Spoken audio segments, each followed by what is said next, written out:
And people are so scared to talk about being depressed. It was like the Yeah. worst word ever. Like as soon as you say anything, for me, I'm like, I've been, smashed and burnt and crashed all over the place. I don't care. Like, I don't care what people think of me anymore. I'm like, this is what it is. Yeah, you're damn right I went through depression. So then people felt like, hey, this guy really gets it.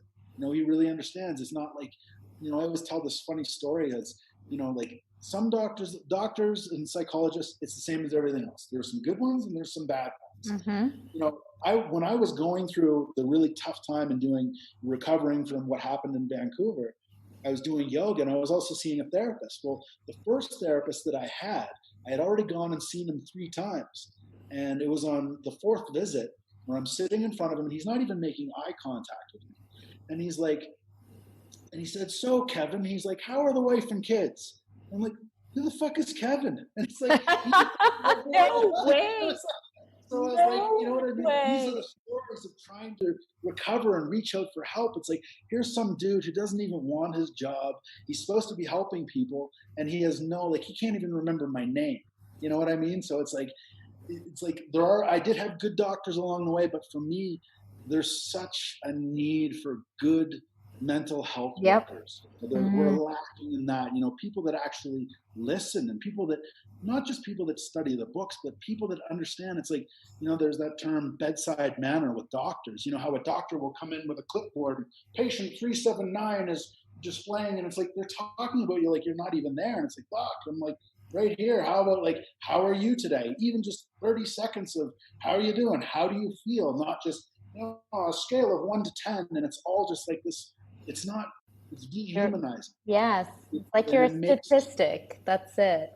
100%. Yeah. Yeah. So that's like, something that I always talk with about people. You need to have people that you trust and want to talk to, because don't just talk to anybody, because it can almost be like secondary wound. If you deal with somebody that doesn't understand, you'll get advice like suck it up and just push through and all this bullshit. It's like, that's not actually a strategy. You got to honor where you're at and look at those things first Yes. before you just suck it up and push through. Like, yeah, that works as a fighter, but as a Yes. human who's trying to live life, that's a whole different thing. It's like this whole concept of working through the emotion needs to be communicated more. It's like, feel it. If you're angry, be angry. If you're feeling sadness, feel sadness. Get it out of your system.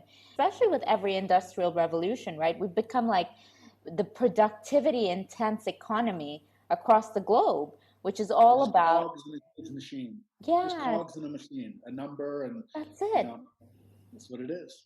I remember when I went to see a psychiatrist, he didn't even talk to me, by the way. He didn't know he didn't know what my story was. He didn't ask about anything. He's like, you have depression. You're just going to need some Prozac.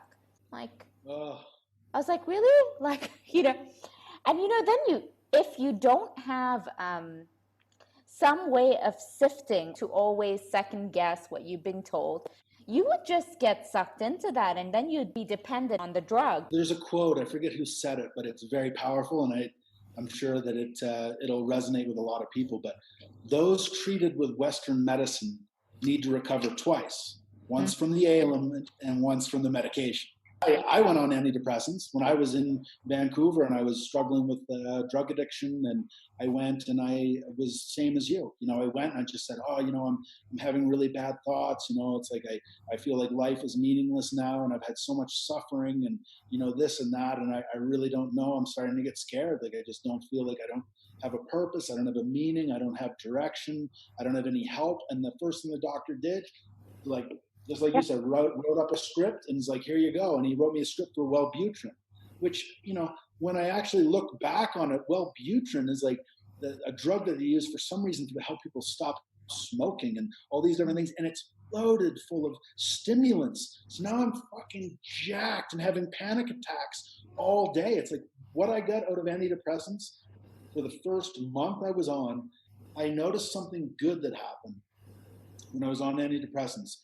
I went about a month, and it would give me a moment before I would have an emotional outburst or I would react. It would give me that split second that I needed to be like, no, don't say anything. Just, get it under control and think about what you're doing here. And it would give me that moment.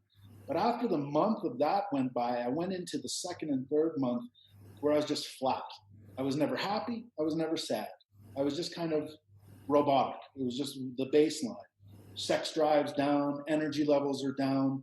Now I feel even more depressed because now it's the things that you should be enjoying in life I don't care for anymore. I don't feel like I have my personality, my sense of humor, my It's energy. the numbness. You get numb. Yeah. It's horrible. So Mm. my run with antidepressants pretty much finished after a year, loading my shotgun and sitting in the bathtub, ready to blow my brains out. And I remember in that moment, that was another awakening. Like, what the fuck are you doing? You've just survived all this shit, and you've come through, and you've struggled so hard to survive. Like, I literally had to fight every day to just be alive, and now I'm gonna kill myself. I'm like, this isn't me. Like, who is this?